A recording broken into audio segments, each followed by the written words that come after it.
Bismillahirrahmanirrahim. Selamat sore semuanya. Assalamualaikum warahmatullahi wabarakatuh. Waalaikumsalam warahmatullahi wabarakatuh.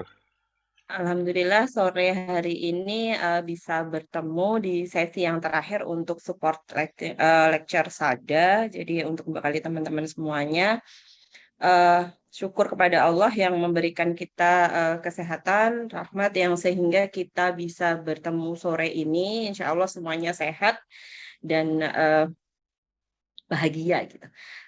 Salawat dan salam tak lupa kita haturkan kepada Nabi besar Muhammad SAW yang syafaatnya kita tunggu di yaumul akhir. Eh, untuk mengawali kuliah support lecture hari ini, jadi materi kita hari ini supaya lancar, berkah dan manfaat bagi semuanya, marilah kita awali dengan membaca basmalah bersama-sama. Bismillahirrahmanirrahim. Bismillahirrahmanirrahim. Semoga apa yang kita upayakan hari ini berkah dan manfaat. Ya, Alhamdulillah, terima kasih kepada Pak Revi yang hari ini sudah meluangkan waktu sore-sore gitu untuk memberikan eh,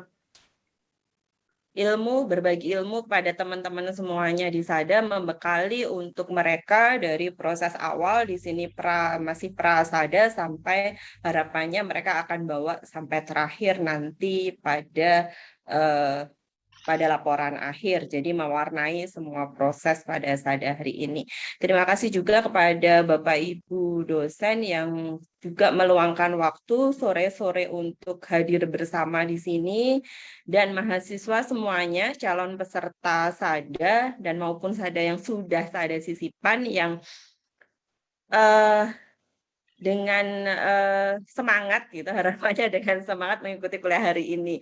Jadi kemarin sudah kita coba siang hari, kalau saya bilang siang-siang mungkin pada ngantuk karena makan siang gitu sehingga teman-teman mungkin eh, apa ya ngantuk, males dan kemudian kita coba pagi hari yang harapannya lebih bersemangat, ternyata mungkin baru bangun tidur, malas juga. Nah ini kita coba sore hari, itu kan sore harapannya sudah cukup istirahat, tidur siang, sudah bisa cemil menyediakan cemilan untuk sore hari dan seterusnya. Ya, jadi materi hari ini adalah teman-teman terkait dengan design thinking. Jadi ini adalah materi yang sangat penting untuk mengingatkan kembali teman-teman semuanya. Jadi sebenarnya dari semester 1 sampai perjalanan kuliah teman-teman itu tidak lepas dari itu. Jadi ini adalah mengingatkan kembali terkait design thinking. Harapannya teman-teman mahasiswa bisa belajar banyak, kemudian bisa menanyakan sesuatu yang mungkin merasa perlu ditanyakan gitu, perlu menggali lebih banyak lagi. Ya, untuk menyingkat waktu karena juga sudah sore, monggo Pak Revi, waktu saya aturkan ke Pak Revi. Nggih, matur nuwun Bu Diah dan Sugeng Rawuh, Bu Sugini, Bu Nanda dan Bapak Ibu lainnya. Sugeng Sonten. Assalamualaikum warahmatullahi wabarakatuh. Ini sudah masih semester akhir gitu kan, yang tinggal happy ending gitu. Maka karena supaya happy ending ya saya happy-happy aja gitu. Mohon maaf kalau tidak terlalu ilmiah gitu, karena memang desain itu juga nggak terlalu ilmiah. Jadi yang saya alami sendiri paling tidak entah kenapa itu tidak jelas keilmiahannya, tapi juga bukan tidak ilmiah gitu. Karena kita nggak bisa simsalabim, tapi juga nggak bisa ada SNI standar proses desain itu. Sehingga sebagaimana disampaikan oleh Bu Diah tadi, ini lebih pada refreshing dari apa yang sudah didapatkan sebelumnya dari kuliah-kuliah yang lebih komprehensif. Saya tidak berpretensi untuk bisa merangkum semuanya, tapi untuk menjadi reminder, untuk menjadi pengingat, dan mungkin Anda bisa lebih rileks untuk mengingat-ingatnya di sini. Begitu, supaya saya nggak terlalu panjang ngomongnya. Saya kadang itu nggak terasa itu omongnya banyak gitu.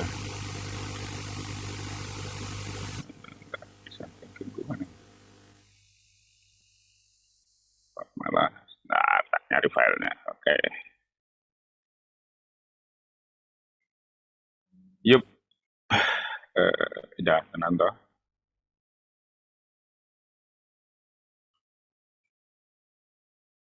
memang pergi. Ya, design thinking itu tidak pernah sederhana, tapi juga asik gitu kan. Yang penting asik.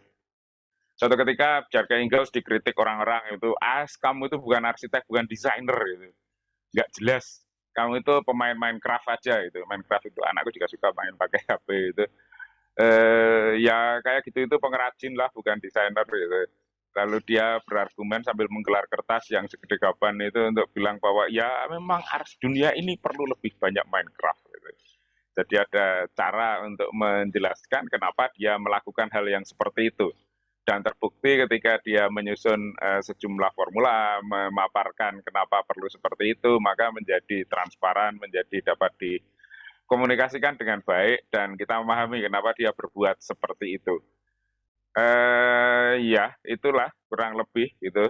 Saya juga tidak berpretensi untuk menjadikan ini sangat formulaik, ada rumusnya yang baku itu, karena belakangan juga teori-teori desain lebih fleksibel, lebih inklusif untuk mengakomodasi berbagai pola pikir gitu.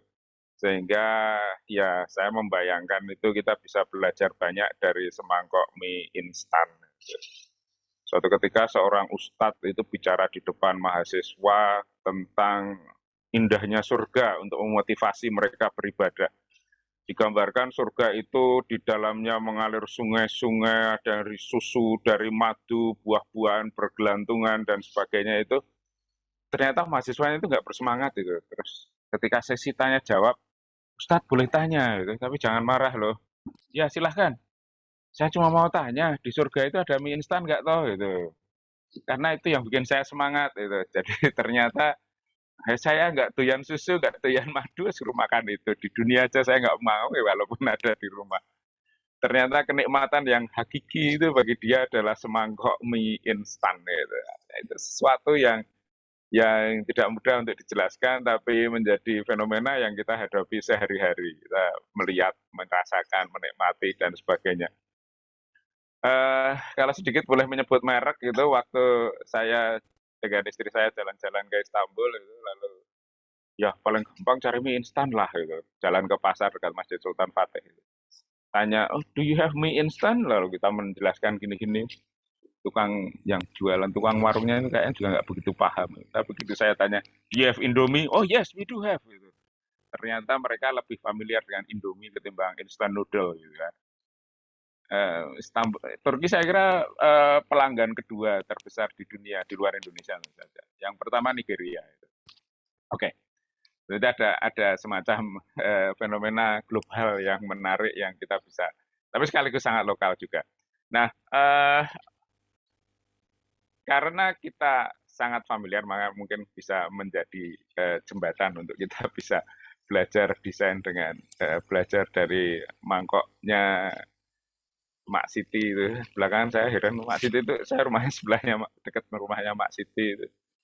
Dan lalu dimodifikasi jadi abnormal, yang kelas atas, yang kelas kampung ya di Mak Siti itu. Larisnya luar biasa itu. Eh, Design is necessary when we would like to innovate. Itu. Jadi desain itu menjadi penting ketika kita ingin melakukan inovasi.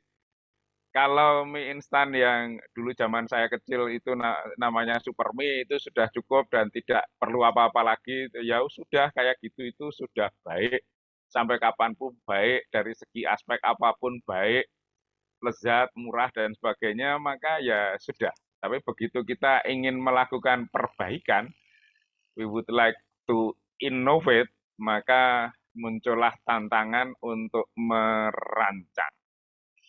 Ini di antara skema ada banyak sekali skema, saya mengumpulkan itu sampai hampir 100 itu. Yang paling populer tentang design thinking karena gampang aja saya pilih yang ini, bukan karena paling benar itu. Yang pertama kita perlu to empathize. What is the problem, define the challenge and explore the human context. Jadi problem dalam artian konteksnya itu. Kenapa ya aku perlu untuk merumuskan yang baru? Apakah yang sekarang ini kurang kenyal gitu? Kurang gurih atau kurang bergizi atau kurang apa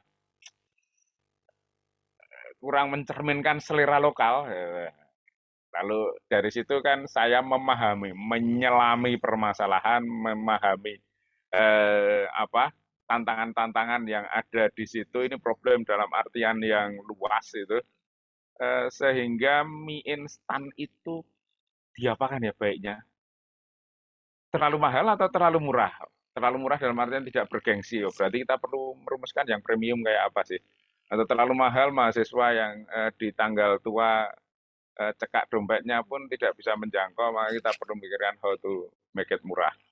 Atau kalau itu kurang bergizi, maka kita adakah yang bisa dilakukan? Menambah seratnya, menambah vitaminnya, mineralnya, atau kebanyakan zat pengawetnya ya yang kita perlu reduksi itu. Nah, semangkok mie instan tadi kan menyimpan tantangan yang sangat banyak itu, yang lalu membuat kita perlu untuk mendesain yang lebih baik gitu. Nah, begitu kita sampai ke yang lebih baik, maka kita perlu untuk mendefinisikan baiknya itu karena apa toh? Why is important itu kan? Apanya ya yang baik itu? Gizinya kah? Harganya kah? Penampilannya kah? Cita rasanya kah? Atau ada sekian banyak kah yang lain itu. Nah, ketika itu sudah terumuskan, maka we do ideate itu, mengumpulkan gagasan, banyak orang kita ajak bicara, banyak riset kita lakukan, banyak informasi kita kumpulkan itu, ditelaah untuk mengidealkan atau menggagaskan itu. Oh, berarti kita perlu untuk menambah ini, mengurangi ini, mengembangkan bumbu ini, melibatkan ahli masakan tradisional itu. Misalnya kalau ada yang pengen soto Banjar, ada yang pengen rawon, pengen mie Aceh dan sebagainya itu kan lalu jadi saya perlu melibatkan para spesialis dari berbagai macam tradisi gastronomi itu, ya oke lah itu. Lalu ya sesudah kita merumuskan itu, we do prototyping, kita membuat prototype gitu, jajal bikin gitu, berdasarkan hasil kajianmu tadi. Gitu. Nah itu dicoba, diolah, diaduk-aduk, dikurang-goreng dan sebagainya. Dan yang terakhir ya dicicipi gitu, atau dites. Yang kalau perkara selera kita mengundang orang dari mana, dari soto Bandung kita ngundang dari Jawa Barat itu, gimana menurutmu? Ini memang bukan soto, ini mie yang tapi apakah ini ada selera Bandung yang sudah terakomodasi di sini?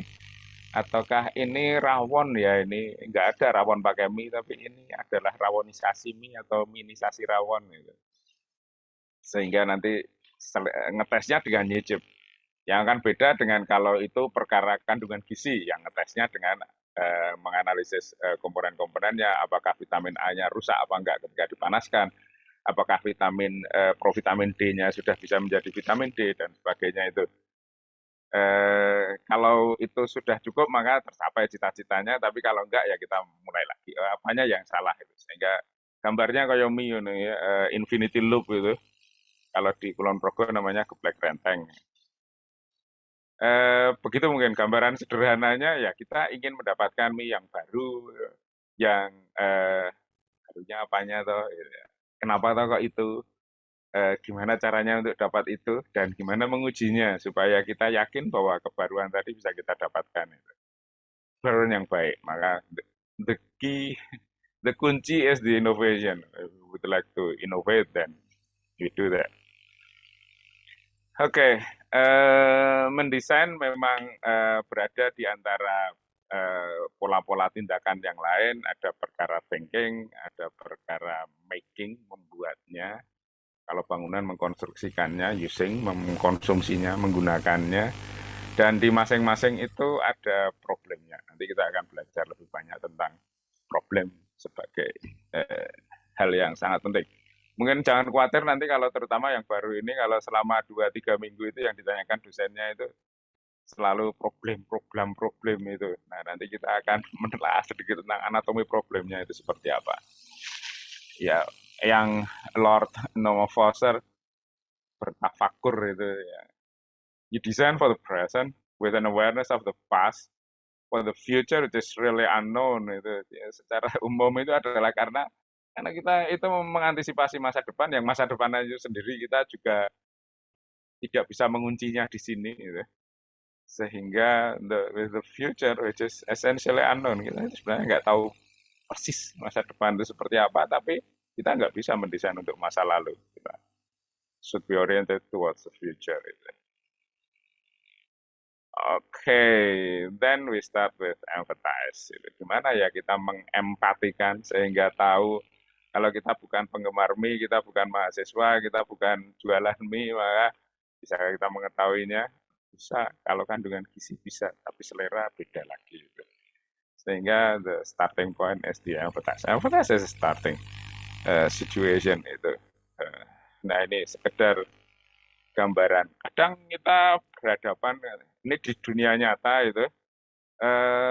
Thomas Heatherwick misalnya itu, ketika merancang Learning Hub The Hive yang ada di Nanyang Technical University, waktu itu belum pandemi, sehingga orang tidak membayangkan kalau kuliah itu akan pakai Zoom kayak gini ini.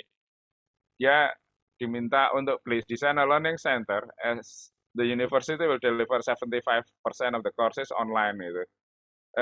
NTU itu mau menyampaikan 75% dari kuliahnya itu online. Kalau kuliahnya online ngapain aku bikin gedung? Tapi NTU minta dia untuk membuat gedung yang akan mewadahi aktivitas pembelajaran nanti ketika itu akan disampaikan secara online. Kalau online kan di rumah masing-masing. Kampus perlu ada nggak? Ya, kita perlu untuk reinvent the campus. Atau temannya Heatherwick yang sebelah kanan itu, dia juga pernah dapat tugas untuk please design a learning center to support the reputation of the institution as a world-class university. Universitasnya itu pengen membuat learning center gitu kan, yang bisa menunjang untuk mengangkat reputasiku menjadi world class itu. Ketika saya cek di usulannya itu area parkir, untuk atau ini aulanya bisa untuk sawalan ya gitu. Ini reputasi institusinya itu mau dicapai lewat arsitektur bisa berkontribusi apa toh? Ini pertanyaan terpentingnya adalah arsitektur bisa apa ya gitu untuk perkara itu gitu. Bisakah kita membantu gitu? Ataukah ya ruang biasa itu ya bisa dipakai untuk itu. Yang penting kan gurunya, dosennya nanti memiliki kecakapan. Ketika ketanya ke institusinya, lalu ada metode baru dalam pembelajaran, nggak tahu juga ya. Kita juga nggak tahu sih mau jadi kayak apa nanti kuliahnya. Kalau 10 tahun lagi kuliahnya kayak apa sih? Ya kayak sekarang ini paling. Terus kan jadinya jalan di tempat toh. Pengennya sesuatu yang maju, sesuatu yang baru tadi, kayak mie instan tadi kita membuat dream noodle gitu, mie impian. Yang kayak apa? Nggak tahu ya. Gitu ya. Lah menurutmu yang sekarang kurang apa? Ya sudah kayak sekarang ini cukup. Nah, kadang arsitek berhadapan dengan situasi seperti itu. Sehingga ada tantangan-tantangan di wilayah non-arsitektural yang perlu untuk dihadapi, yang terus bisa apa toh?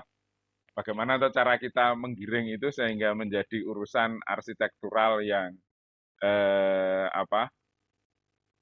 Yang nanti bisa kita garap, bisa kita jadikan mainan asik-asikan di arsitektur kita. Gitu. Di antara jelajah yang mungkin kita bisa lakukan adalah fakta, adalah sesuatu yang sudah ada.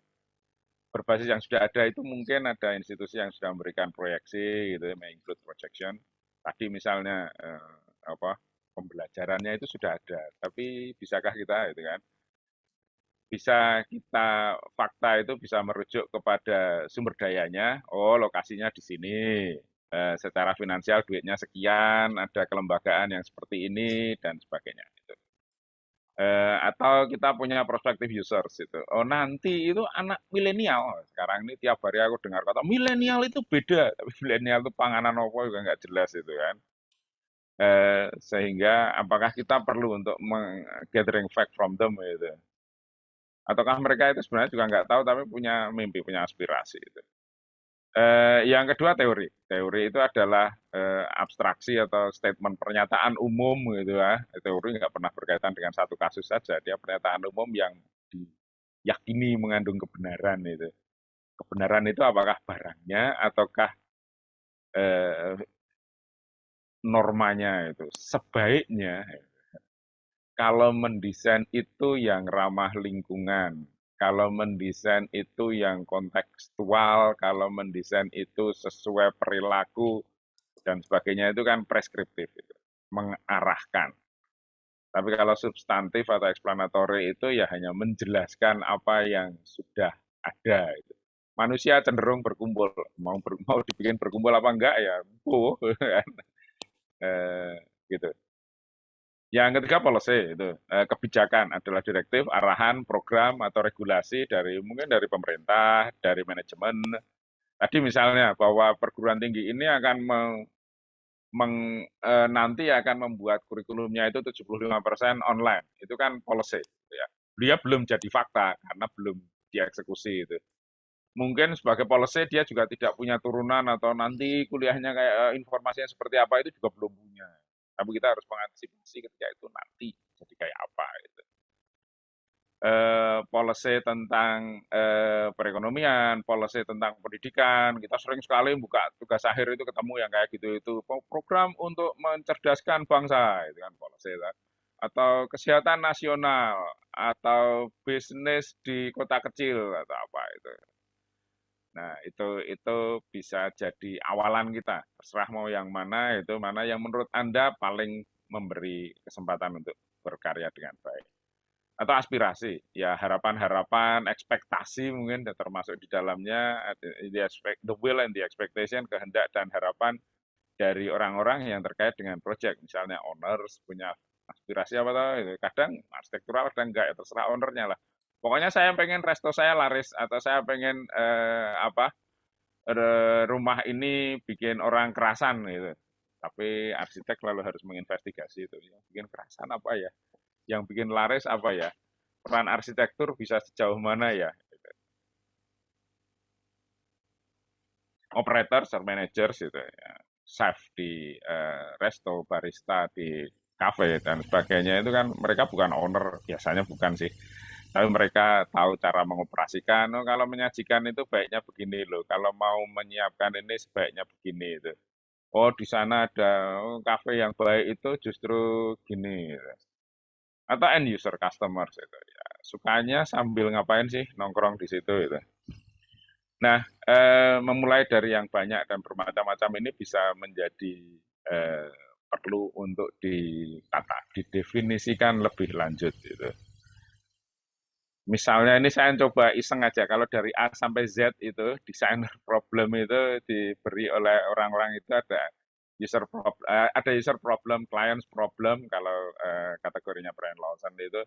Ada yang nanti yang akan kita kerjakan adalah designer problem. Mau cari utangan dari mana itu untuk membangun itu ya problemnya owner yang penting sekali untuk dipecahkan. Beli tanahnya di mana itu.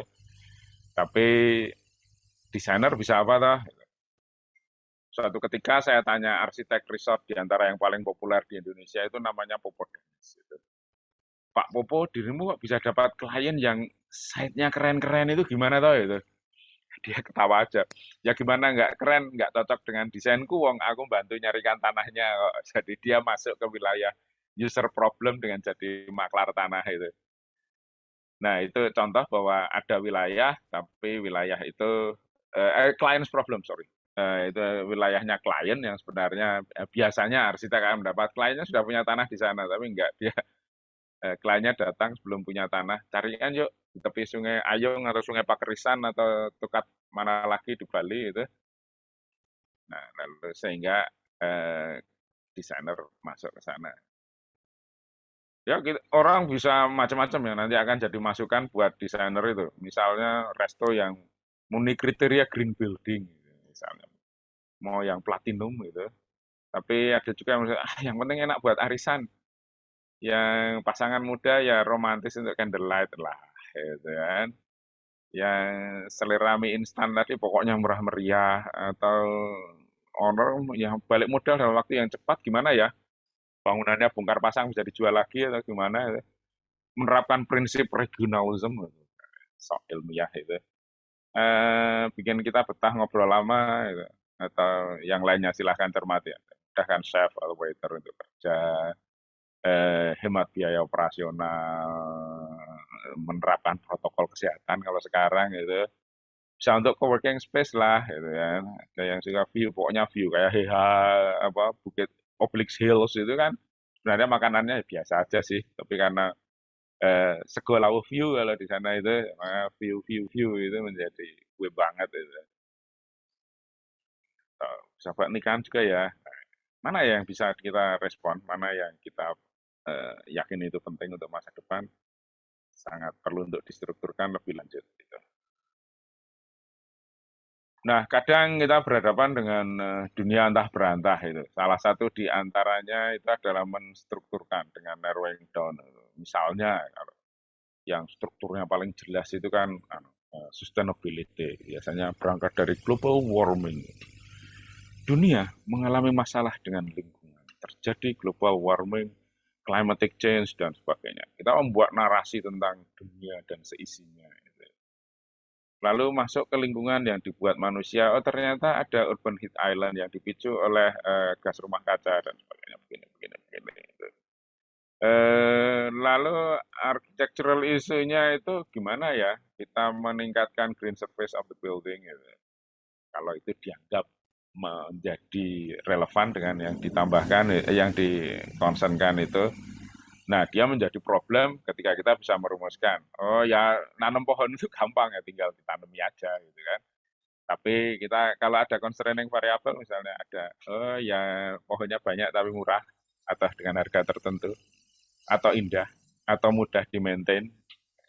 Ini saya beri contoh Kampung Admiralty. Kampung Admiralty desainnya Woha yang di Singapura untuk rumah lansia itu. Maka dia menjadi semacam healing garden, recreational garden untuk orang-orang tua di situ gitu. Yang mendapat penghargaan di mana-mana, tapi di balik itu kan ada concern yang panjang gitu kan. Gimana ya orang tua itu nggak mungkin kalau disuruh mengoperasikan ini sendiri. Sehingga bagaimana caranya dia manageable itu kan. Maka kalau kita perhatikan itu proporsinya dia juga menjaga dengan ketat itu.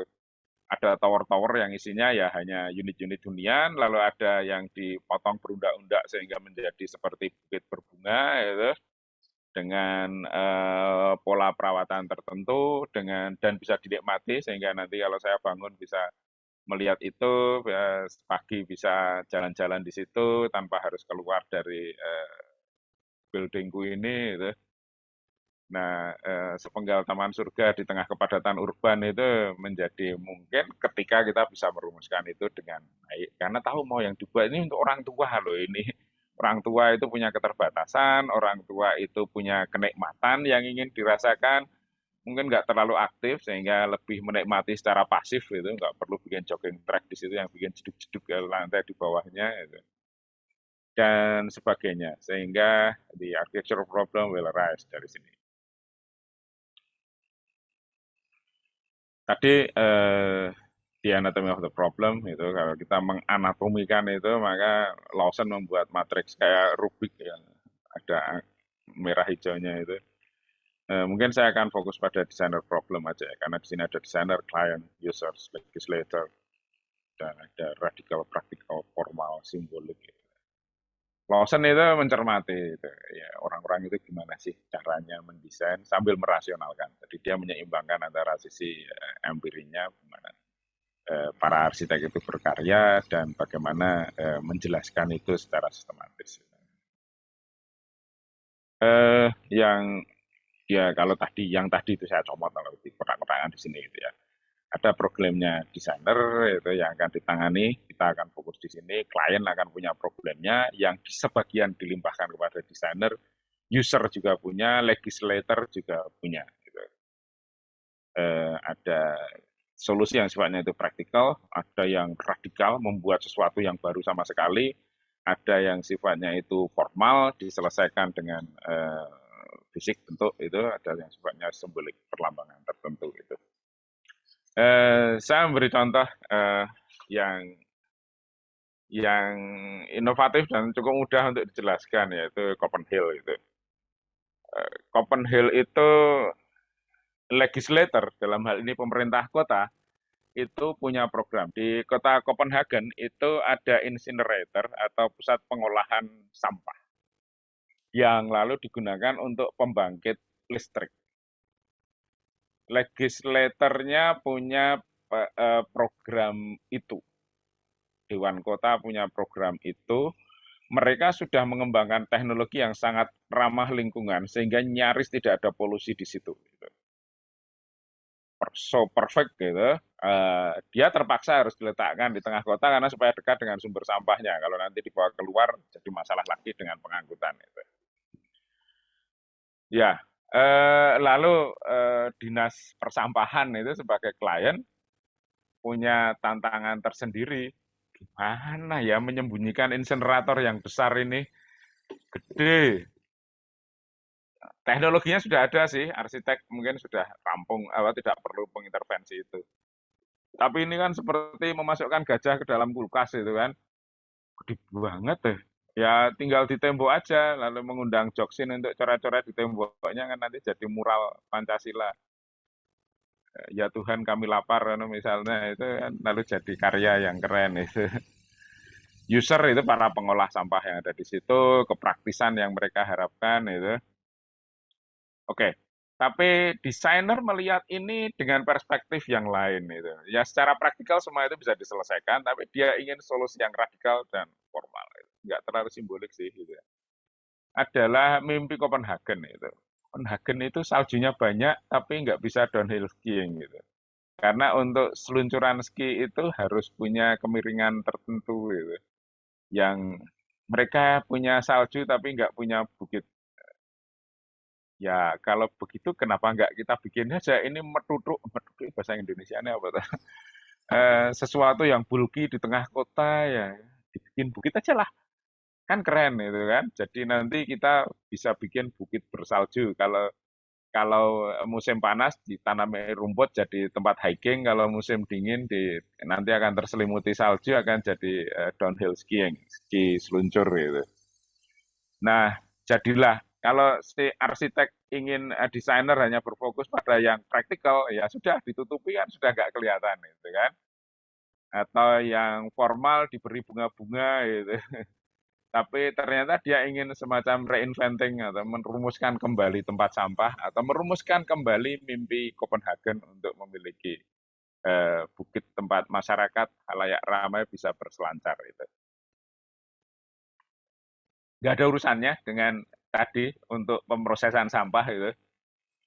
Tapi dia memberi nilai tambah. Dia menawarkan sesuatu, membangun visi untuk memberikan this beautiful solution for the Copenhagen. Jadi arsitek bukan hanya menyelesaikan masalah, tapi lalu memberikan nilai tambah bagi solusinya.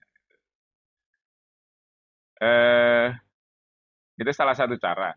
William Penya menulis juga sudah agak lama, tapi yang menarik buku ini lalu problem seeking, buku cari gara-gara itu. Problem seeking itu kan mencari permasalahan, penelusuran masalah kalau resminya bahasa Indonesia itu.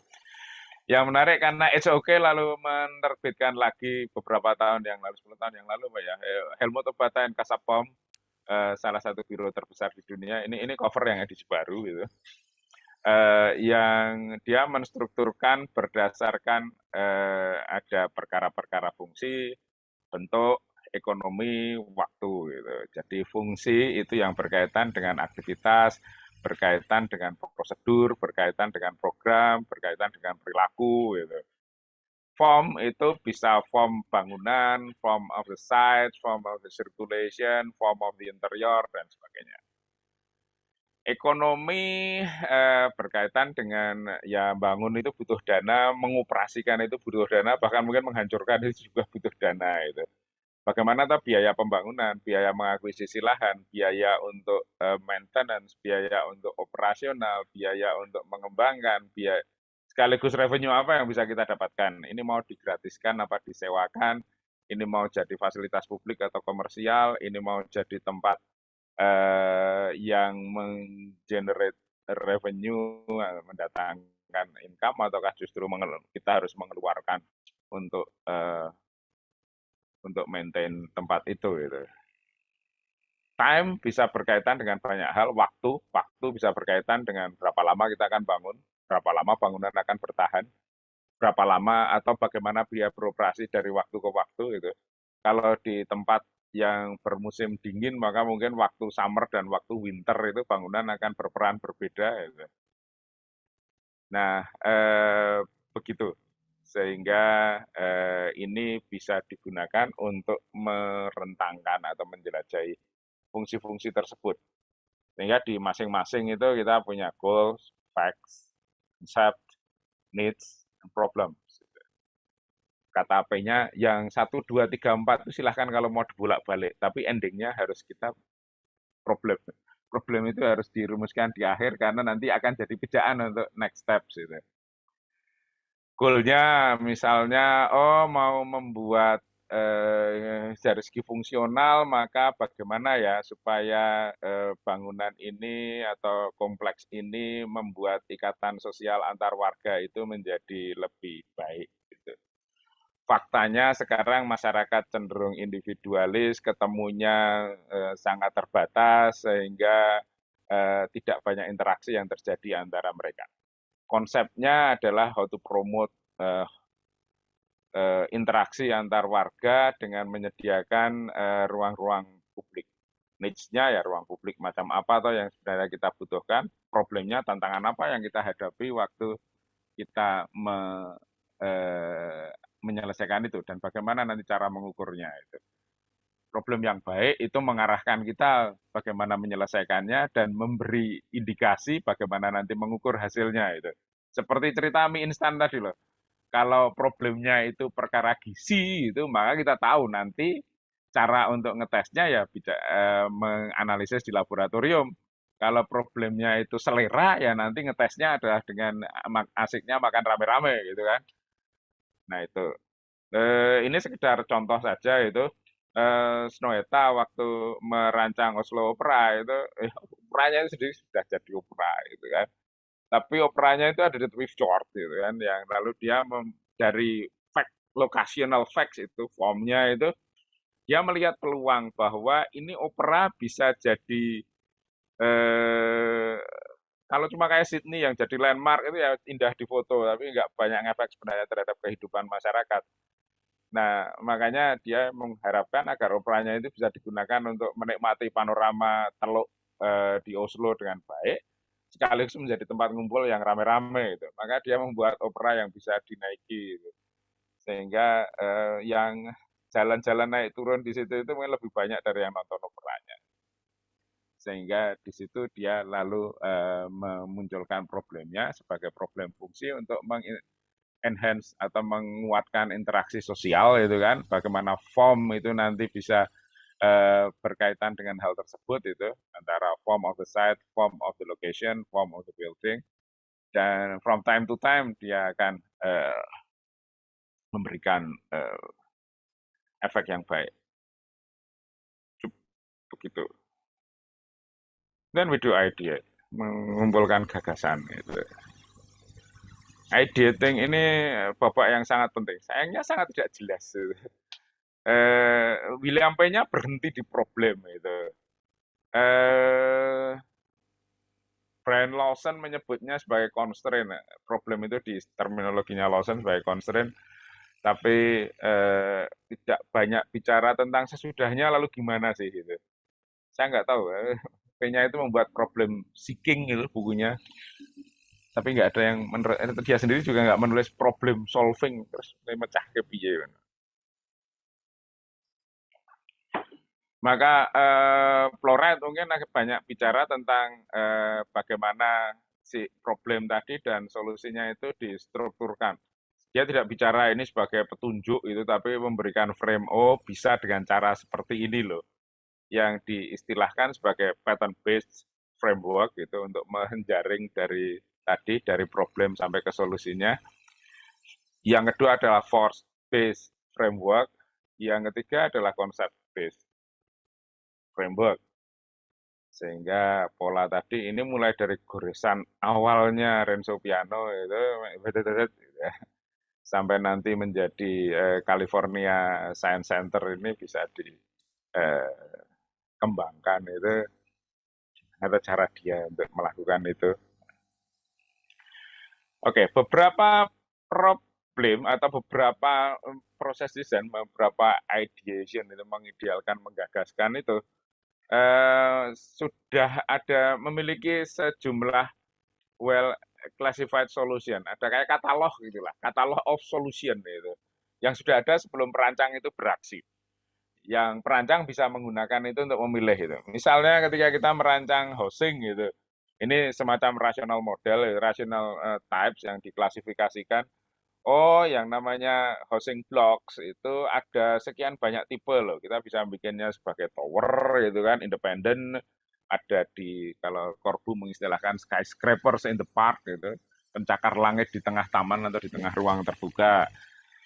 Tapi kita bisa membuatnya seperti slabs juga, karena toh kamarnya itu berderet-deret sehingga bisa dibikin pipih-pipih itu supaya mendapatkan, sangat rasional itu, mendapatkan pencahayaan, penghawaan, akses yang baik, mendistribusikan itu dengan baik gitu. Atau kita mau sharing open space di tengah untuk membangun privacy itu, maka tipe courtyard lebih cocok.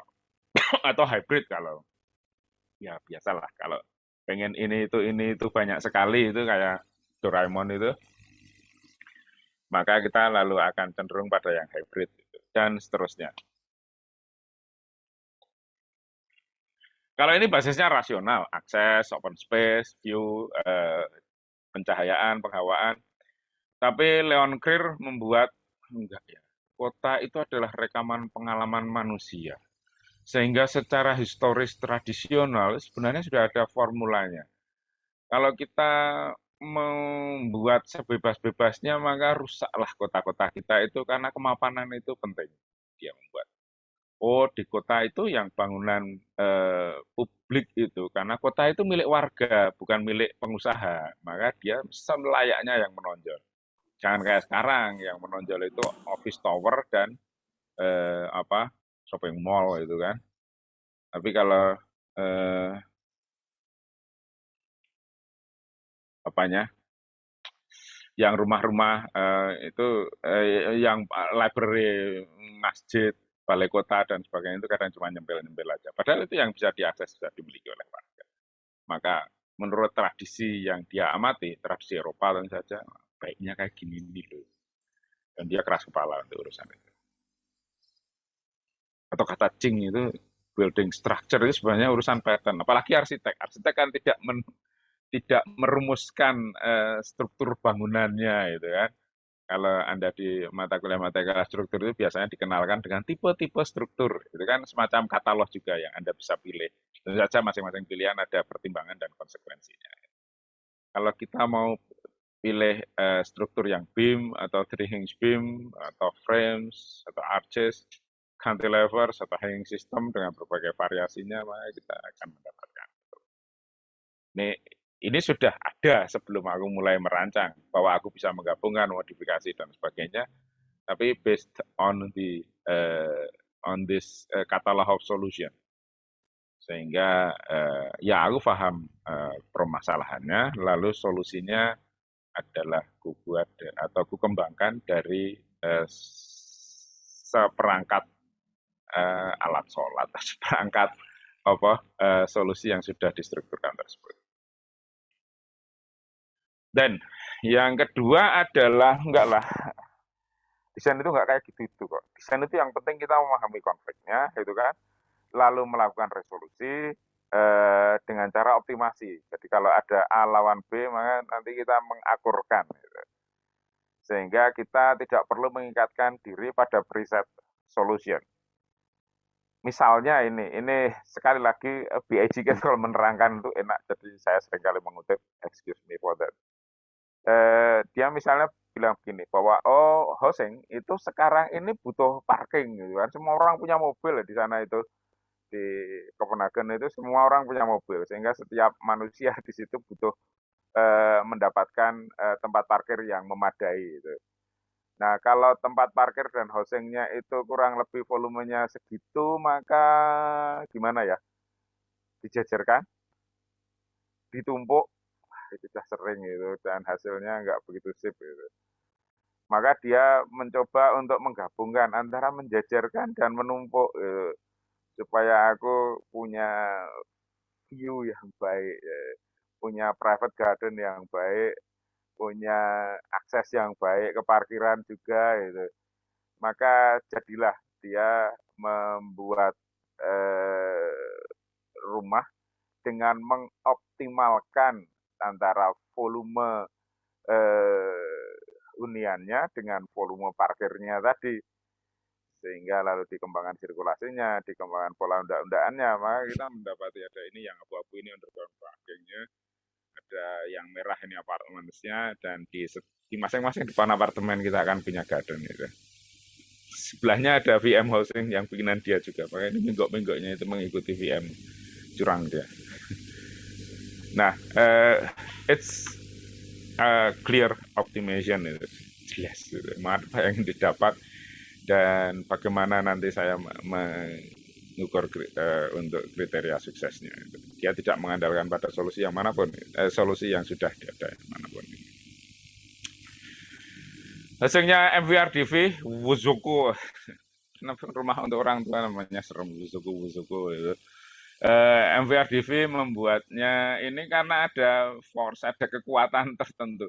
Jadi syarat KDB KLB-nya itu kurang gitu kan, sehingga nggak cukup untuk rumah untuk unit-unit yang dibutuhkan.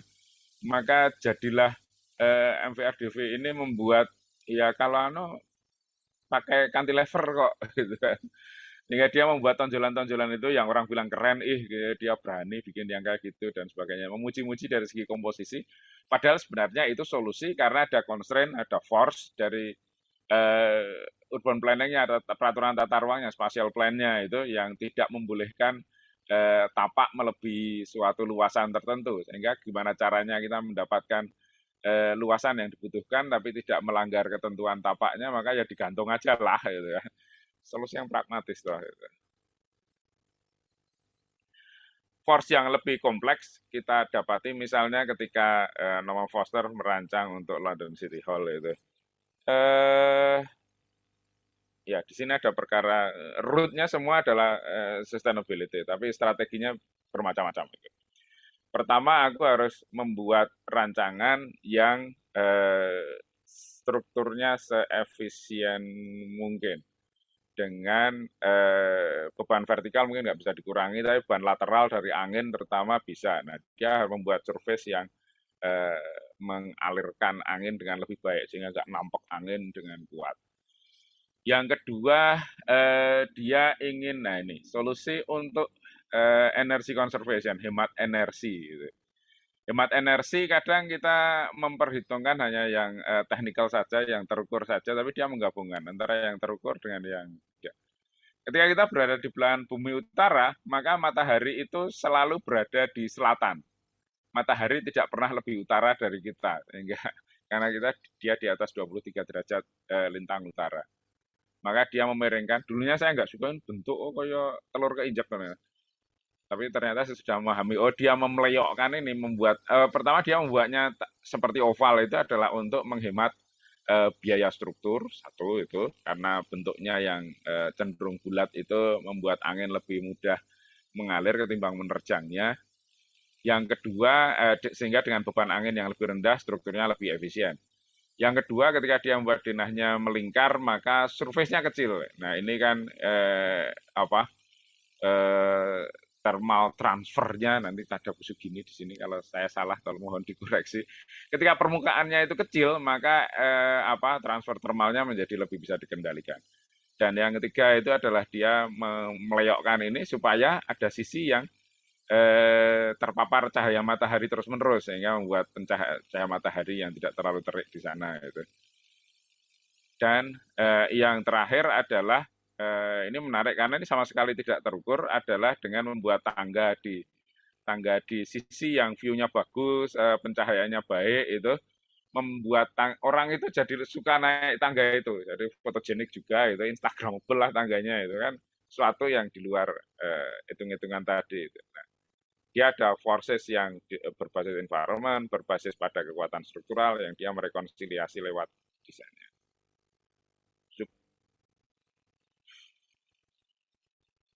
Yang ketiga adalah konsep based framework.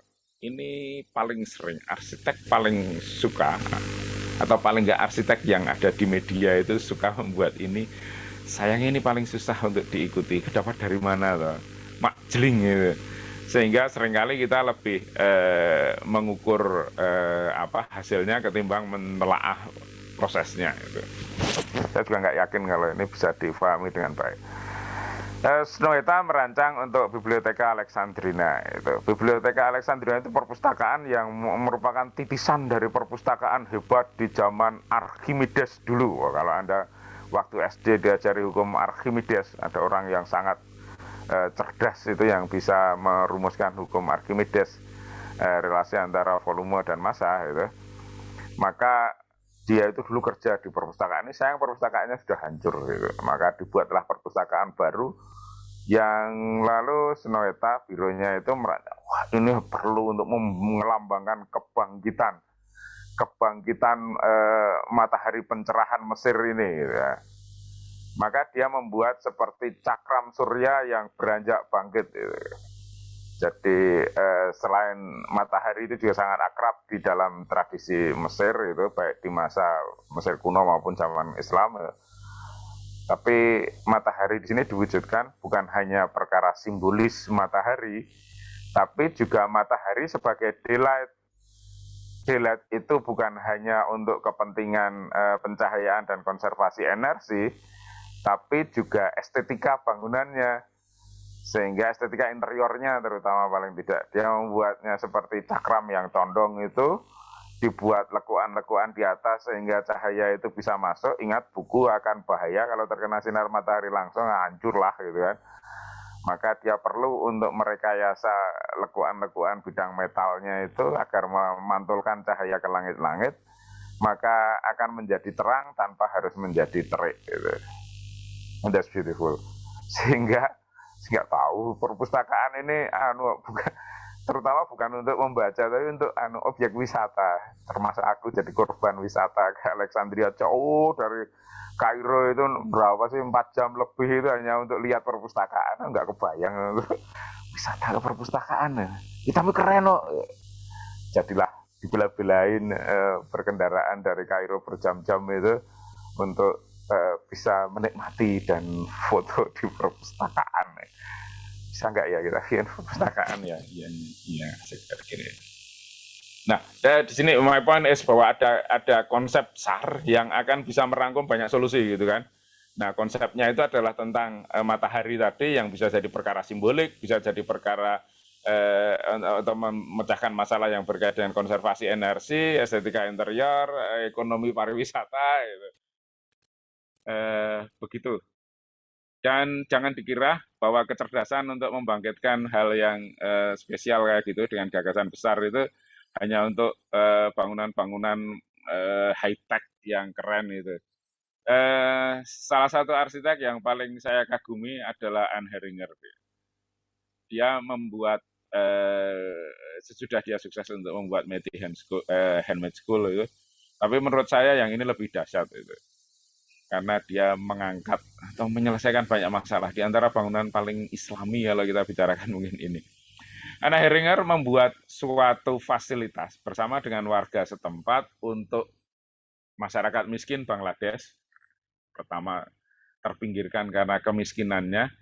Yang kedua itu untuk perempuan yang dalam struktur masyarakat patriarki juga sering terpinggirkan. Dan yang ketiga, perempuan itu cacat, gitu kan, difabel itu, triple marginalization. Ya, bisakah arsitek berkarya untuk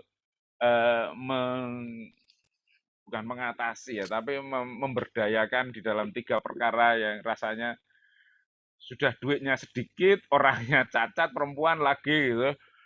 Tapi di Anne Heringer juga perempuan sih. Nah, sang perempuan hebat bersama perempuan-perempuan hebat di sana itu lalu mengembangkan yang namanya ramp earth. Duitnya sedikit, bahkan beli bata pun nggak cukup gitu kan. Ya udah, kalau begitu tanah liat ditumpuk-tumpuk aja, campuri jerami nanti kan keras dan bisa tahan puluhan tahun ini. Iya, tapi numpuk-numpuk tanah itu pun kan perlu cetakan, nggak ada duit buat bikin cetakannya. Ya udah kita bikin pakai kop teknik. Kalau kop teknik itu beda dengan tanah yang dipadatkan yang pakai cetakan batako itu enggak, dia pakai dipukul-pukul aja. Jadi bentuknya bisa pilok-pilok. Nah, dari bangga, my wall is dancing, dindingku bisa menari ya, meliak-liuk itu. Dan bentuknya jadi agak unik gitu, walaupun bangunan yang sangat sederhana terbuat dari tanah liat. Tapi ini juga penting karena nanti beberapa perempuan difabel yang memerlukan kursi roda di sini misalnya, itu kan perlu manuver yang lebih mulus itu. Ya, oke. Sehingga ada masalah ekonomi yang selesai, masalah estetika yang selesai, dan yang tidak kalah pentingnya adalah masalah kebanggaan sosial itu. Jadi perempuan yang terlibat dalam pembangunan lalu berkarya di sini, ini sebenarnya untuk craft center itu, yang mereka sebenarnya ambil bahan aja lalu pulang kerjakan di rumah bisa. Tapi enggak, perempuan-perempuan di sana itu begitu bangga sampai mereka itu ya aku kerja di sini, merasa aku punya kantor sekarang gitu kan. Yang tadinya aku itu ya kerjanya di samping tunggu itu, tapi sekarang kalau pagi-pagi berangkat dandan agak keren itu lalu eh, semangat sekali untuk berkarya di sini walaupun sebenarnya bisa dilakukan di rumah. Oke, that's gagasan besar tentang konsep bagaimana teknik pop tadi yang di tanah yang paling murah itu ternyata justru bisa memberikan jawaban bagi berbagai tantangan fisik, tantangan sosial, ekonomi. Oke, the last one is atau bukan the last, dua dari yang terakhir adalah prototyping itu. Ya, masalahnya kalau desain yang lain, desain industri furniture itu misalnya kita bisa nyoba bikin kursi. Tapi arsitektur kan nggak bisa ya bikin rumah untuk coba-coba gitu. Maka modeling menjadi cara kita. Gitu. Modeling punya keterbatasannya, tapi juga justru kita dengan keterbatasan itu perlu mengetahui model macam apa yang paling cocok. Piano merancang Shangmaki Jibo Cultural Center di Nomuya. Nomuya itu pulau kecil di tengah Samudra Pasifik sana. Ya rakyatnya juga miskin-miskin gitu. Nah dia membuatnya menjadi semacam gubuk yang dibalik pinggir pantai lagi. Nah berarti kan perlu ngecek seberapa tahan dengan hempasan dari angin pantai itu. Maka dia membuat model structural modeling ini, yang physical structural modeling, karena nanti ada yang computerized structural modeling. Dimasukkan ke tes uji terowongan angin, maka ini kinerjanya di gambar paling kiri ini, sehingga yakin bahwa dengan bentuk dan material yang seperti ini, kayu iroko yang agak keabu-abuan itu, maka dia kuat. Gitu kan. Nah ini contoh modeling. Kalau modeling harus tahu nanti mau dipakai untuk nguji apa itu. Ada yang numeric modeling, ada yang physical modeling, ada yang modeling-modeling lainnya. Saya tidak akan menganggap ini komprehensif, tapi sekedar untuk memberikan gambaran.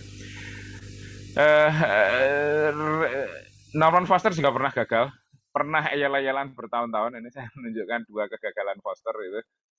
Yang pertama adalah karena ada variabel yang tak terduga. Millennium Bridge diresmikan pada tahun 2000 untuk merayakan milenium. Gitu. Jembatan keren yang menghubungkan Katedral St. Paul dan galeri di sini di London itu.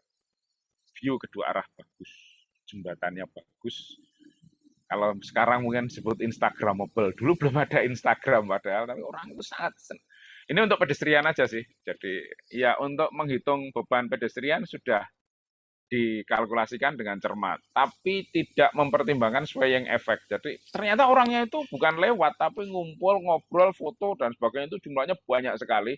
Sehingga saat ada efek ayunan, bebannya luar biasa. Nah, jembatan ini ditutup, bikin model lagi, diuji lagi, tes terowongannya di Toronto kalau nggak salah itu. Jadi dari London dikirim ke Toronto untuk ngecek. Nah ini contoh structural modeling lagi. Ini modeling yang lebih kompleks adalah yang dilakukan oleh Norman Foster waktu merancang Reichstag. Reichstag itu kan gedung yang monumental, jadi satu sisi ada monumen, di sisi lain dia ingin juga environmentally friendly, super friendly, sehingga menjadi pelopor untuk kreativitas dalam mengelola itu. Nah, Bu Nanda nanti kalau pada pengen tanya tentang Reichstag yang lebih detail itu, di Berlin itu, maka negosiasi dengan para anggota parlemen Bundestag itu lama bertahun-tahun untuk cari bentuk yang mereka bisa menerimanya. Dan di tengahnya itu ternyata Foster ingin membuat ada cahaya masuk, gampang kalau itu kubahnya dari kaca, tapi juga ingin menyedot udara panas yang terkonsentrasi di atas itu keluar, sehingga gedung segede ini bisa ada ventilasinya yang alami itu. Iya, setengah mati itu. Sudah ingin jadi monumen bagi kebanggaan parlemen Jerman, ingin menjadi pelopor di dalam inovasi sustainability, gitu. Maka jadilah modeling-modeling ini digunakan untuk berargumen tentang monumentalitas sekaligus untuk menguji tentang pengelolaan lingkungan tadi. Yang paling gampang itu interior, karena kita bisa bikin mock up-nya beneran gitu kan. Interior dalam ruangan, ya udah aku mau bikin ruang kelas 20 biji, bikin aja. Sudah saya menganalisis atau kantor yang tipikal gitu. Ya dicoba aja, kalau rapat di panjangnya segini, nggak toh, yang ngobrol di sini bisa dengar yang di ujung sana nggak toh, atau kalau ada sekat kaca kayak gini ini apakah lalu jadi kagok kalau karena privasi terganggu ataukah ini justru membuat segala sesuatu jadi transparan. Kalau mau rahasia rapatnya gimana ya? Ada sense of privacy, ada perkara akustik lingkungan dan sebagainya itu yang bisa dicek, kita bisa mendesainnya tapi memodelkan juga bisa wong interior kok gitu kan. Artinya tidak lebih simpel lah secara teknis itu. Oke, that's about modeling. Dan ada masih banyak lagi modeling-modeling lainnya, terutama perkembangan modeling dengan komputer grafik belakangan ini luar biasa. Tapi kalau saya terlalu banyak omong nanti capek, aku dengar omonganku sendiri aja kadang capek. Yang terakhir icip-icip lah gitu kan, kita ngetes gitu ya. Sesudah kita membuat modeling tadi, can we do testing? Nah, paling tidak ada 3 jenis pengujian itu. Yang pertama adalah pendekatan empiris, bagaimana pengalaman pengguna dan preferensi pengguna. Idealnya itu ya kita membuat mock up, tapi masa mau bikin masjid dibikin maketnya 1:1 untuk merasakan kekhusyuannya gimana tuh.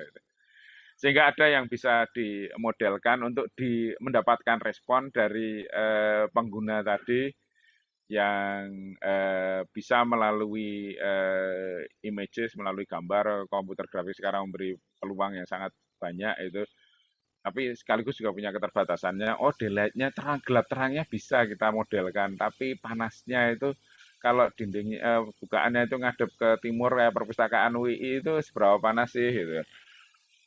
Itu mungkin tidak bisa serta-merta angkanya bisa keluar sih berapa suhunya, tapi merasakan panasnya lewat sensasi tubuh kita, apakah sepanas itu enak atau enggak enak buat membaca, kayaknya itu dia punya keterbatasan di situ. Tapi apakah secara visual yang paling mudah dimodelkan sehingga pengujian melalui respon dari pengguna secara empirik itu juga sangat mungkin. Yang perlu dicermati adalah yang ditanyai adalah memang mereka-mereka yang akan paling banyak menggunakan di sini, sehingga misalnya ini perpustakaan kampus UII ya tidak banyak tanya tentang dengan orang-orang aglik setempat. Tapi kalau ini harapannya ini juga community library, ya mari kita bicara dengan mereka. Jangan-jangan punya preferensi yang berbeda. Yang kedua adalah authoritative approaches yang mengandalkan pada expert judgment itu, penilaian dari expert. Misalnya ini karyanya Ando itu pencahayaannya itu yang jatuh di atas permukaan beton yang kasar itu apakah bisa mencerminkan karakteristik estetika Shinto-nya Ando gitu. Kekhusyuan, keheningannya bisa terungkap di situ. Kita bisa mengujinya lewat empiris, tanya orang-orang, atau kita menganggap oh enggak, itu ilmu yang khusus itu, sehingga authoritative judgment menjadi penting itu. Kita perlu tanya expert yang kita yakini pernah mengetahui banyak kajian tentang pencahayaan, dan tidak hanya melihat di sini, tahu bagaimana cahaya itu berkaitan dengan spiritualitas, mungkin dia pernah menulis, pernah riset tentang itu kita jadikan rujukan untuk mendapatkan masukan.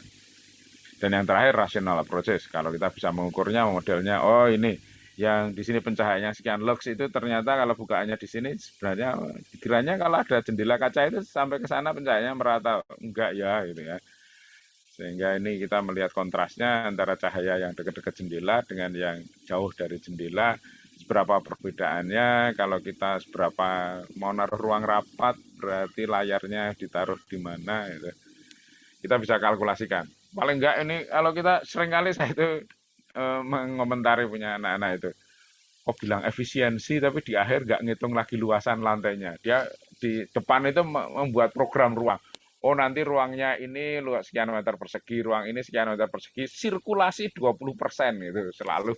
Tanpa mendesain, tanpa dapat wangsit dari mana itu nggak jelas, tiba-tiba 20%. Tapi paling enggak kok di belakang ngecek lah, bener 20% apa enggak toh? Jangan-jangan 40% itu.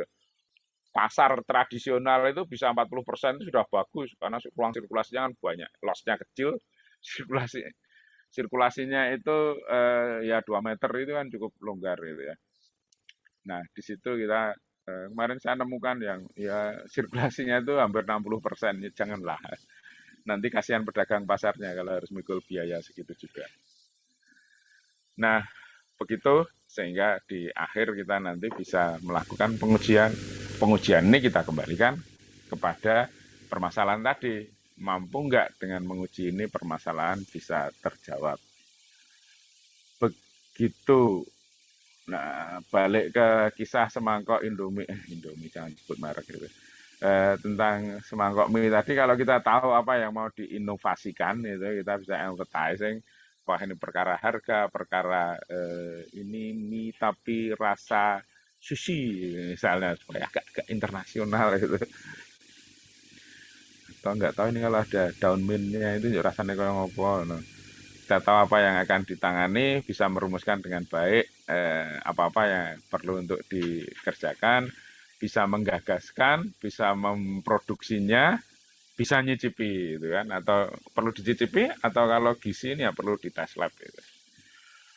Oke, begitu. Terima kasih untuk mendengarkan obrolan saya sore ini. Terima Saya kasih Pak kembalikan Revi. ke Bu Dia. Ini alhamdulillah di kolom chat sudah ada pertanyaan dari Mbak Ratna.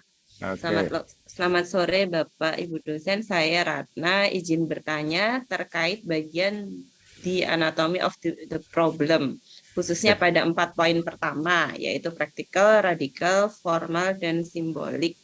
Apakah ada definisi atau batasan khusus terkait 4 poin tersebut? Saya agak kurang paham pada bagian tersebut. Terima kasih. Monggo Pak Revi. Oke, matur nuwun. Ya, kalau mau belajar lagi nanti bukunya Lawson bisa saya kirimkan ke grup itu. Silahkan. Oh, Designer Thing saya kira ada versi bahasa Indonesia ya. Cuman punya aku versi bahasa Indonesia-nya bun yang disilih. Sopo meneh. Jadi ada perkara praktikal. Perkara praktikal itu adalah perkara yang apa? Ya gampangnya itu misalnya bikin kursi gitulah, kursi yang bisa diduduki dengan nyaman gitu kan. Itu kan perkara praktikal itu. Ada bangunan yang mudah keluar masuk, bangunan yang memberi keamanan dan sebagainya itu. Itu perkara yang bisa dirumuskan secara teknis, memiliki lingkup yang jelas itu. Tapi perkara radikal itu mungkin butuh kursi, wah jangan-jangan kita butuh tikar ya. Itu kan lalu mempertanyakan sesuatu yang lebih mendasar ya. Butuh kamar apa? Pengen privacy itu, jangan-jangan nggak ada kamar lebih asik ya. Gitu. Sehingga yang tadinya asumsi yang sudah dibangun menjadi digugat lagi, dikritisi lagi. Sehingga bisa mengajukan pertanyaan yang lebih mendasar gitu kan. Begitu. Sementara perkara formal itu adalah perkara-perkara yang bisa direspon dengan bentuk begitu, sehingga bagaimana dia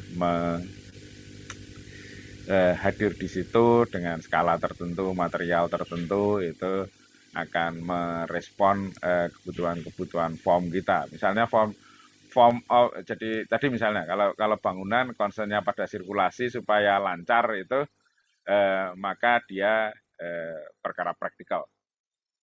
Kalau perkara radikal perlukah selasar itu pertanyaannya. Jangan-jangan nggak perlu selasar gitu. Kalau perkara formal ya mungkin bentuk selasar yang keren gimana toh formnya itu gitu ya. perkara simbolik, Selasar yang menunjukkan kewibawaan, Selasar yang memiliki muatan filosofis tertentu gitu. Nah, itu cara Lawson memilah-milah jenis-jenis constraint sebenarnya dia menyebutnya, bukan problems itu. Nah, saya mencontohkan di sini karena Copenhagen ini punya wilayah yang macam-macam tadi gitu kan. Perkara simboliknya adalah the dream of the people of Copenhagen, itu bagaimana orang Copenhagen itu bermimpi untuk punya bukit. Kita sudah punya Gunung Merapi tiap hari sampai capek naik turun gitu kan. Tapi mereka, ya ampun, kota kami itu begitu indah tapi flat itu kan. The earth is flat gitu. Maka mereka punya mimpi tentang bukit gitu.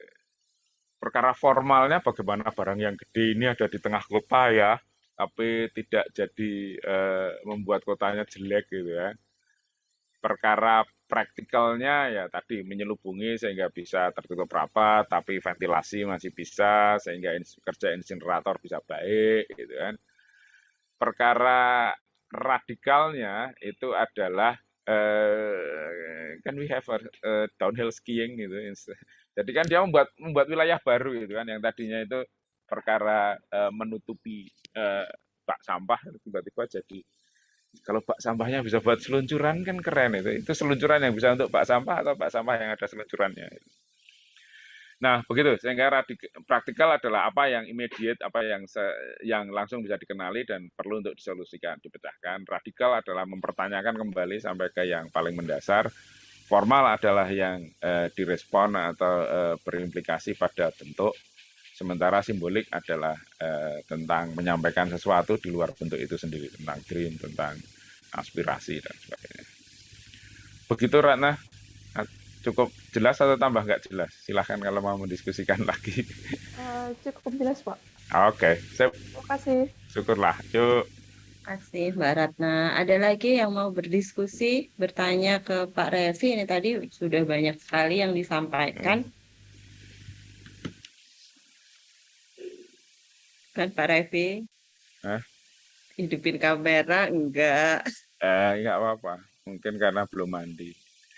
Iya, sore-sore sih sebelum mandi. Ya, teman-teman.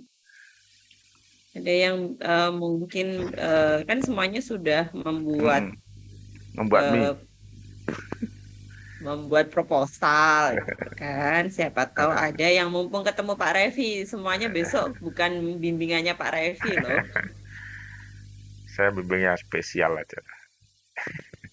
Spesial pakai telur kayak Indomie. Pakai telur kayak instan tadi itu.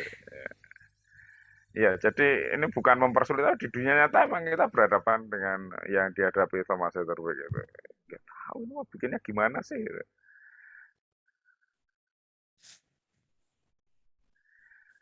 Begitu. Oke. Kalau enggak berarti sudah lancar jaya. Alhamdulillah. Iya, lancar jaya. Ini insya Allah teman-teman ini satu periode langsung bus gitu. Yang sisipan juga langsung. Mbak Ratna tadi peserta baru atau alumnus dari periode yang lalu?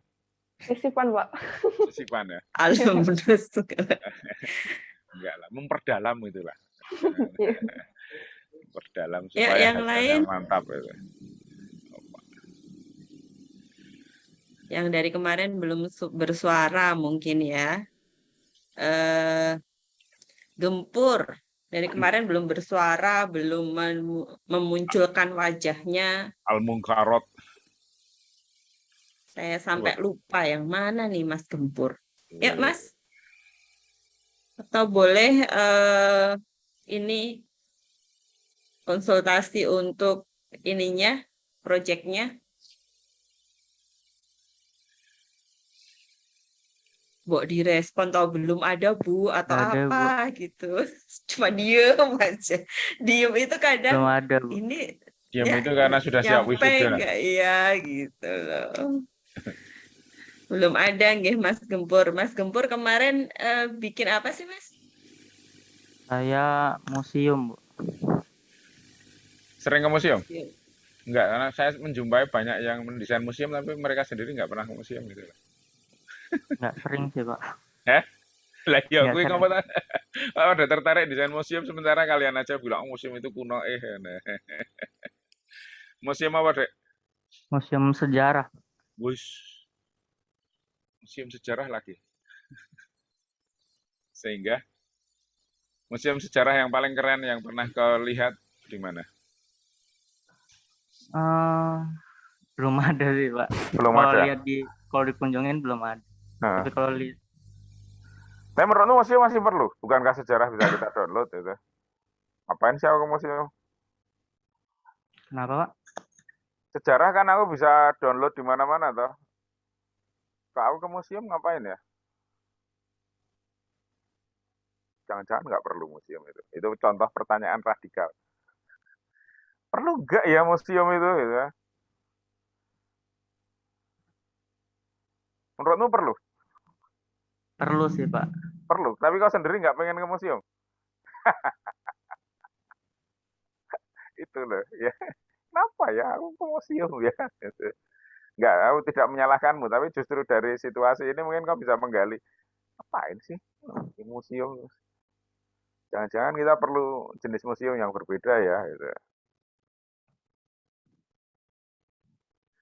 Ya, kalau aku bisa bikin augmented reality, virtual reality, do we need museum?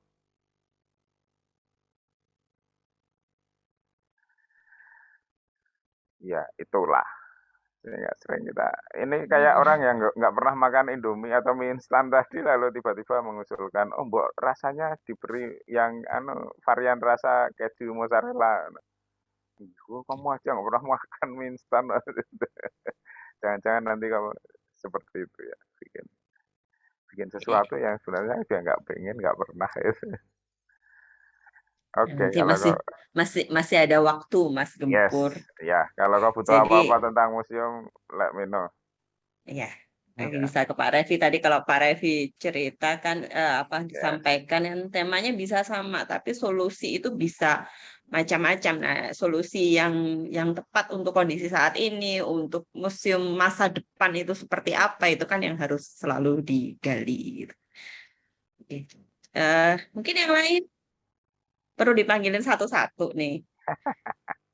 Kemarin yang belum. Pak Revi mungkin mau memanggil siapa? enggak lah, enggak berani. Nanti atau besok yang tanya dapat door prize itu, silahkan ambil di polsek terdekat. Saya lagi boleh nggak, Bu? Silahkan. Monggo, silahkan Mbak Ratna. Tadi kan sudah dijelaskan itu ya sudah cukup menerangi pikiran gitu kan, Pak. Nah, lalu saya agak bingung pada bagian itu kan ada praktikal definisinya itu kalau saya sendiri menangkapnya itu hampir sama seperti dengan function. Lalu formal sendiri itu definisinya hampir sama dengan form. Lalu ya terus. nanti apakah dalam perancangan itu lebih didulukan yang mana sih Pak? Ataukah praktikalnya dulu, formnya dulu, function atau formnya dulu gitu? Enggak ya, sorry. Yang itu tadi kan satunya kamarnya si atau William P-nya, yang satu kamarnya Brian Lawson itu. Sehingga ya itu yang fungsi bentuk ekonomi waktu itu function form economy and time itu kamarnya William P-nya yang dia akan mengklasifikasikannya sendiri, yang sementara yang itu adalah kamarnya si Brian Lawson yang salah satu aja yang dipakai. Oh iya Pak, maaf Iya. Pak, tadi kurang paham di bagian itu. Terima kasih Pak Revi. Mungkin tadi Ratna bacanya itu kayak pasangan gitu loh Pak. Enggak, itu kan ada gambar bukunya yang kecil-kecil itu. Dipikirnya baca aja Ya. seperti pasangan. Mungkin Sehingga, juga teman-teman yang lain. function itu misalnya memang berkaitan erat dengan praktikal, tapi agak ada bedanya sih. Misalnya yang praktikal itu kan tidak selalu berkaitan dengan aktivitas gitu. Misalnya stabilitas struktur itu bisa menjadi sangat praktikal tapi tidak banyak berkaitan dengan fungsinya itu. Begitu. Saya ajak bergabung lagi mungkin yang kalau tadi Mas Gempur itu sisipan juga. Mungkin yang baru, bener-bener baru. Lucky. Siapa, Pak? Lucky Heidi sama-sama lagi deh. Heidi yuk.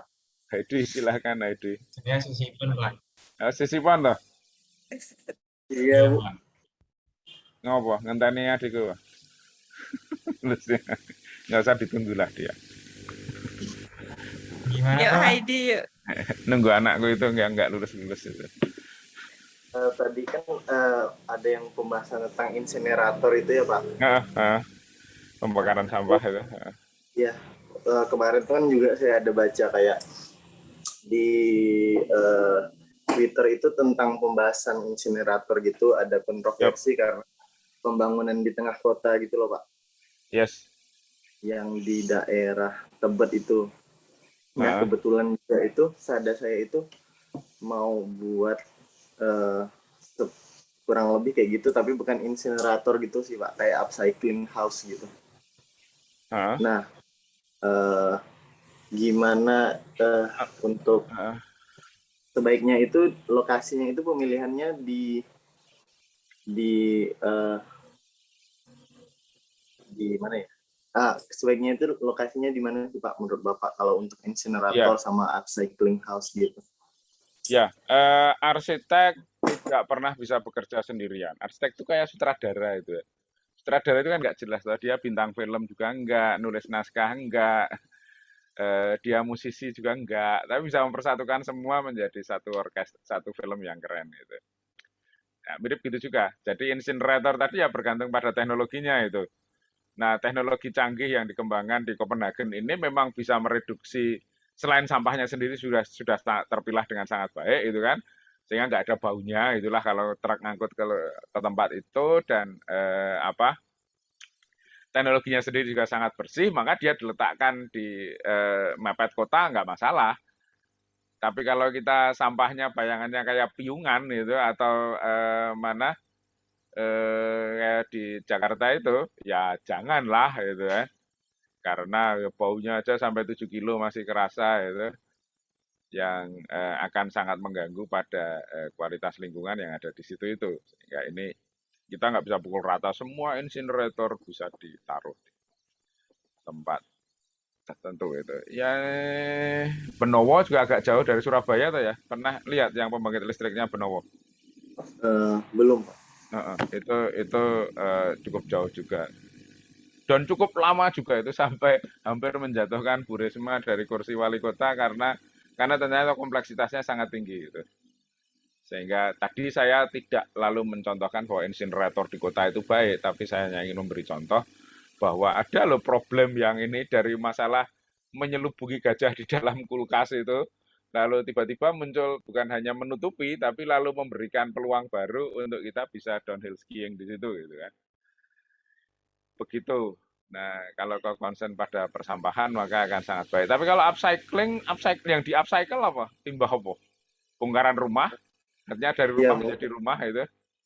Jadi nanti outputnya ke end user tuh kayak furniture atau bahan-bahan material arsitektural yang bisa di upcycling gitu. Karena kalau pernah baca William McDonough Cradle to Cradle? Belum, Pak. Jadi, iya. Enggak, artinya kita mempertimbangkan itu satu siklus komplit dari lahir menjadi lahir lagi, bukan sampai hancur gitu kan. Makanya kita recycle material dan recyclable material itu mestinya ketemu gitu ya. Jadi apakah dia itu material yang dihasilkan dari recycling, ataukah dia nanti bisa di-recycling kelak gitu kan. Yang mana yang jadi concern kita, syukur kalau bisa dua-duanya. Nah, ini kan sangat bergantung dari apakah pengolahan itu pengolahan sederhana yang akan tidak menimbulkan bangkitan polusi gitu. Pernah ngamati ya kayak Superindo lah. Superindo itu kan tanahnya nyewa. Sehingga ya strukturnya itu ya sederhana supaya nanti baja-baja WF itu bisa dipakai lagi di tempat baru kalau sewanya habis gitu. Kan tidak menimbulkan bangkitan-bangkitan polusi yang harus mengolahnya dengan proses yang kompleks itu. Sebelah rumahku itu ada dulu pabrik pengolahan plastik yang juga cukup membuat asap lumayan itu. Sehingga satu, apakah aktivitas untuk recyclingnya itu membebani lingkungan apa enggak. Yang kedua, menimbulkan polusi baru apa enggak, karena ada yang simple, ada yang complicated. Nah, sekarang yang bahkan sekarang ada skyscraper dari recycled materials. Ini kalau Anda browsing itu banyak sekali. Kemarin yang keren itu brewery pabrik bir itu yang dibongkar lalu kosen dinding dan sebagainya bisa dipakai lagi. Kalau itu kan reusing itu. Dia nggak perlu proses untuk recycling, mengolah menjadi dari tadinya kosen menjadi batangan aluminium itu enggak ya, kosen dipakai jadi kosen. Ketika kita bisa menggunakan sesimpel mungkin, maka itu menjadi lebih sedikit dampaknya bagi lingkungan kan. Dan ditaruh dekat-dekat rumah juga nggak apa-apa gitu. Gitu, jadi considering the dampak. Baik, Pak. Terima kasih, Pak. Yuk. Mungkin satu lagi ya, biar nggak terlalu sore, saya pengen juga ada lagi pertanyaan Pak Revi, teman-teman, ini loh coaching klinik yang mungkin nggak dapat lagi gitu. Ini terakhir, teman-teman mungkin nggak akan ketemu lagi sama Pak Revi di diskusi seperti ini gitu. Kalian sudah terakhir. Doakan supaya diskusi seperti ini. Satu deh yang baru juga, Vigo mungkin, Vigo WK. Yuk, Mas. Ini kalau saya lihat tuh sebenarnya malah banyak teman-teman sisifan yang bergabung daripada teman-teman yang baru. Iya, Bu. yang Yuk, baru siapa sih? ada Elang sih nih Pak. Mas Vigo ini baru Oke. yang lama baru apa nih Go? Ada Andre itu yang hebat tapi tertunda itu. Amin. Apa kabar, Dek? Vigo gimana, Vigo? Apa, Pak? Apa kabar? Oh iya, baik, Pak. Kok baru sekarang itu menikmati kuliah? Di sana pada? Iya. Jadi ini saya tanya, Pak, atau gimana? Ya terserah, Iya, makanya mau curhat. Boleh. Vigo bikin apa, Mas, yang sekarang judulnya? Sekarang saya bikin gedung parkir di Kudus Kulon. Kudus Kulon sebelah nanti susuan ono. Yang dekat itu, Pak, dekat menaranya, Pak. Di situ kan problemnya itu nggak boleh lah. Apa? Macet parkir kan harus Pak. dikerap ya, nggak boleh parkir di situ. Nah itu Pak, karena tidak ada parkir di situ itu kan ada bikin. Di Manggala nih. Tapi macet Pak. Maksudnya dia. Apanya? Jadi kalau misal kalau ada kayak event-event tertentu gitu loh Pak. Iya. Soalnya aku barusan bikin master plan sirkulasinya di situ. Waduh. Jadi tahu persis kalau buka luar bebannya seberapa, gitu kan. Nah, maksudnya di sana kan karena apa ya, mobil-mobil itu kan kadang ada yang parkir di sana, terus ada banyak pengunjung di sana, jadi kan kayak rame gitu kan Pak. Nah, saya melihat masalahnya itu kebutuhan parkir mobilnya kurang Pak. Nah, terus saya itu mau bikin perancangan soal gedung parkir itu Pak. Iya. Kalau Bapak melihatnya gimana Pak? Iya, kalau pertanyaan klasiknya ada masalah apa toh? Ya tinggal taruh aja gedung parkir di situ, atau enggak lah, parkir di sini ini beda. Karena ini parkirnya itu kan musiman, fluktuasinya tinggi itu misalnya. Terus iya Pak. Nah, kalau pas kosong mau buat apa? Setahun itu cuma ada dandangan dan buka luar aja yang rame itu. Iya juga sih Pak. Selebihnya mau buat apa ya? Kalau itu kita bicara function, kalau di dalam kerangkanya si P-nya tadi. Kan ada fluktuasi aktivitas yang sangat tinggi. Lalu mau dipakai apa ya nanti? Benar juga kan? Pak. Kalau form ya, kalau di situ ya bentuknya yang sesuai dengan karakteristik lokal, itu kan beda lagi gitu. Mungkin kita bisa pakai kerangkanya P-nya untuk menginvestigasi itu gitu kan. Sehingga ini gimana kalau Kalau karakteristik fungsinya seperti itu, gitu kan, sehingga kita bisa tahu, oh ininya, ya berarti kita perlu untuk membuat eh, bukan hanya gedung parkir, tapi sesuatu yang bisa dipakai untuk yang lain, tapi saat memuncak yang mungkin nggak lebih dari 20 hari dalam setahun itu ya, yang ada apa puncak-puncak bebannya itu. Iya, tapi pengunjung di sana kan mana ya? Tiap hari kayaknya kan ada kan, Pak. Iya, tapi kan yang ngebis harus ditendang ke kerap ya. Yang ngebis kan juga banyak itu. Apa ya? Kalau Enggak, yang kalau kendaraan tiap hari besar cuma kan nggak boleh. Dan itu juga solusi yang sangat baik kan. Karena lalu menghidupkan ekonomi lokal. Walaupun aku biar Iya. kucing-kucingan enam rondo itu mesti. Iya. Harus merayu Pak Najib dulu, Pak, aku nitip mobil ya. Nah, lupuk ekonomi Mas. Gimana ya? Iya.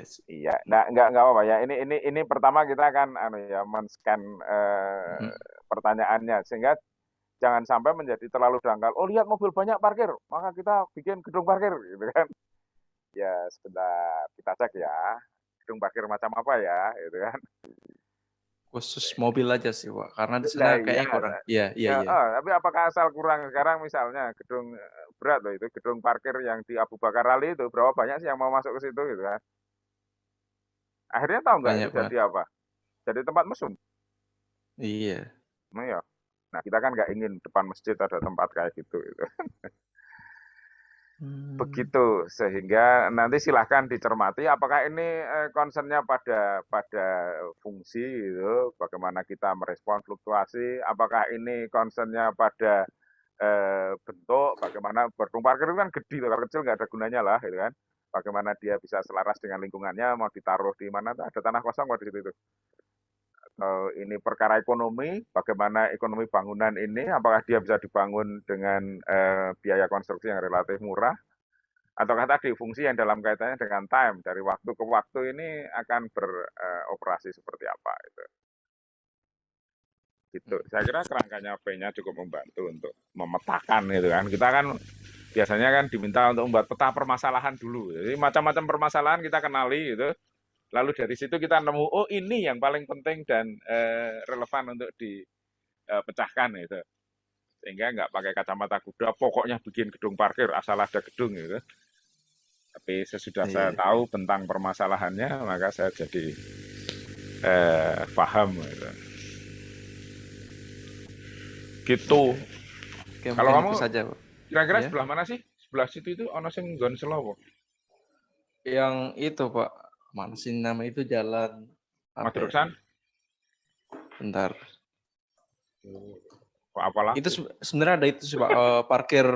Parkir bis juga di dekat situ, Pak. Cuma itu kayaknya... Ada lah, Kerapia itu 4 kilo dari situ loh. Iya, ada itu, Pak. Cuma kayaknya cuma 4 kilo itu bis. Dekat.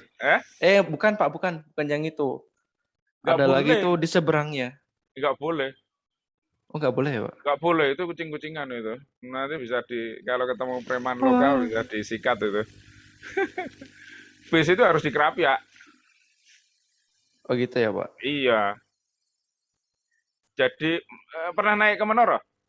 Pernah, Pak. Saya kalau orang ada kendaraan lewat ini kan gitu. Sehingga bahkan kalau bisa idealnya nggak ada mobil lewat di sekitar Menara juga. Di Jalan Kiai Telingsing. Kiai Telingsing ke ngidul loh ya. Iya. Nggak dekat-dekat banget. Tapi itu kalau parkir gede nanti berantem dengan yang di Kerapia. Tapi parkirnya beda, Pak. Maksudnya kalau yang di apa itu? Yang besar di mana itu? Ini yang mobil pribadi. Iya. Itu kan buat kayak bis-bis gitu, Pak. Benar. Iya. Buat partai besar itu. Cuma ini buat mobil aja.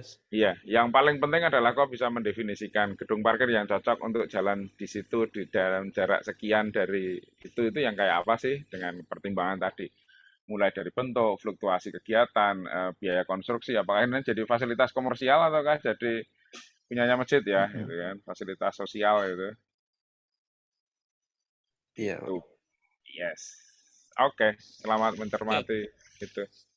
Baik, terima kasih, Pak. Jadi ini ya Vigo.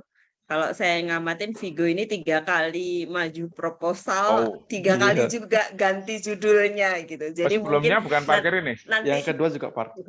Mau Iya, lanjutin Oh, aja. beri- parkir. jadi Yang pertama saya boy. pasar, terus katanya Pak Eh. Ilya Ah. malah nanti merusak apa namanya itu heritage yang di sana itu. Iya, parkir juga bisa itu.